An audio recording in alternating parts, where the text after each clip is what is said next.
Hey everybody, Diane Hagerty, Grassroots Taxes. And guess what? I'm here to talk to you about cryptocurrency today. And guess what? Yes, it is reportable on your taxes. Yes, you have to report it all.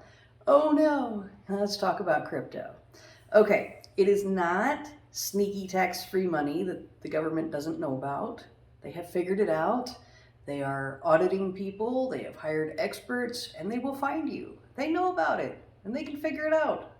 So you are required to answer yes or no on your taxes as to whether you've had any cryptocurrency transactions. You have to answer that.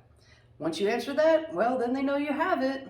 Oh, what if you just answer no? Well, then you just lied under penalty of perjury to the federal government. Yeah, don't do that. If you have cryptocurrency, check the yes box and disclose. I'm warning you now because if they find out and they audit you later, it's going to cost you a lot more than the taxes would. And I'm going to explain why in just a moment. So hang with me. So most of crypto is unregulated, which means they're not like an employer or an investment firm where they're required to send you a 1099 and be like, okay, this is what you spent, this is what you made, here's your profit, this goes in what box on your taxes. No, they don't have to report anything. But that doesn't mean it's tax-free and you don't have to report it. You have to report it just like you would real estate transactions or anything else. They will find you. So let's talk about what do you report. And this is where it gets kind of difficult, kind of weird sometimes. It depends on how many transactions you have.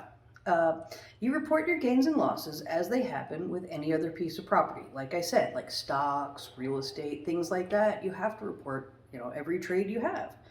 So every single trade gets reported. So for example, you buy some Bitcoin and you buy it in Kraken, and then you decide Kraken's too confusing and you move everything over to Coinbase. That's a trade. Then you switch your Bitcoin to Ethereum one day. That's a trade. And then you take that Ethereum and you move it over to Dogecoin because that's going to do good that day. And that's a trade. So every single movement is a trade, and you have to report every trade in the value in US dollars. Okay, so it gets a little bit more complicated after that. You need to know how much every unit is worth to keep track, right? Sounds simple, no. But let's say you buy 5 units of one coin one day, and then the next day you buy 2 more units. So now you have 7 units. Well, the next day the price goes up a little bit, you sell off 4 units. So what was the value of the 4 units? Was it the 2 units from the first day, or was it 4 of the units from the first day? Was it the 2 units that you just bought yesterday and 2 units from the first day? Is it an average value? Do you have to report the trade fees as part of the cost? Or do the trade fees separate? All the answers is yes. Every single question I just asked, the answer is yes. You need to pick a way you're going to do it, and you need to report it consistently. And you need to make sure that this is correct. So when you thought that your 9th grade algebra would never come in handy, oh, how wrong you were. I wish you would have paid attention, because guess what? This is where that 9th grade algebra comes in handy. I promise you that the IRS agents that audit you know their algebra, and they're going to figure out the worst way to tax you. They're going to figure out the highest tax fee to pay, not the lowest. And it's up to you to prove otherwise that they were wrong and lower your tax bill. They're not there to protect you. They're there to make money for the US government. So you need to have a spreadsheet or a program or something that calculates the value of everything you have on every day. You need to know this. If you don't know how to do that, you need to get help. You need to get somebody who knows what they're doing. When you come to me to do your taxes, I need to see everything. Everything. I have had so many people that come to me last year that were like, oh yeah, I lost some money. It's no big deal. Don't worry about it. No, I have to worry about it.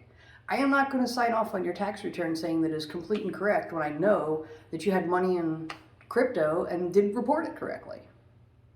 I need all the information, every trade. When you went from here to here, over to Kraken, I know, and things like Kraken is unregulated and undecentralized and things like that, and how do you know?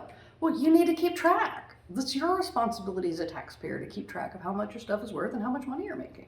If not, the federal government's going to make up a number and tell you that's how much tax you pay. So it does matter. You need to report it the way the IRS wants you to report it, and crypto is going to be their next cash cow. They're going to audit everybody that they think they can get 2 cents out of.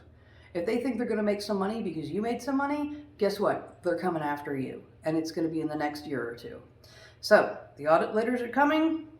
Don't lie on your taxes, and get help if you don't know what you're doing. So other than that, I have one thing to ask of you. Please hit that subscribe button. I'm trying to get to 1,000 subscribers. If you want me to keep making videos, I need at least 1,000 subscribers so I can make a little money on this and hire somebody to help me. So please hit that subscribe button, leave me a comment. Let me know what you think about your crypto. Let me know how much money you made or lost. Oh, no, don't put that in the comments. But anyway, have a great holiday, and I'll see you at tax season 2022.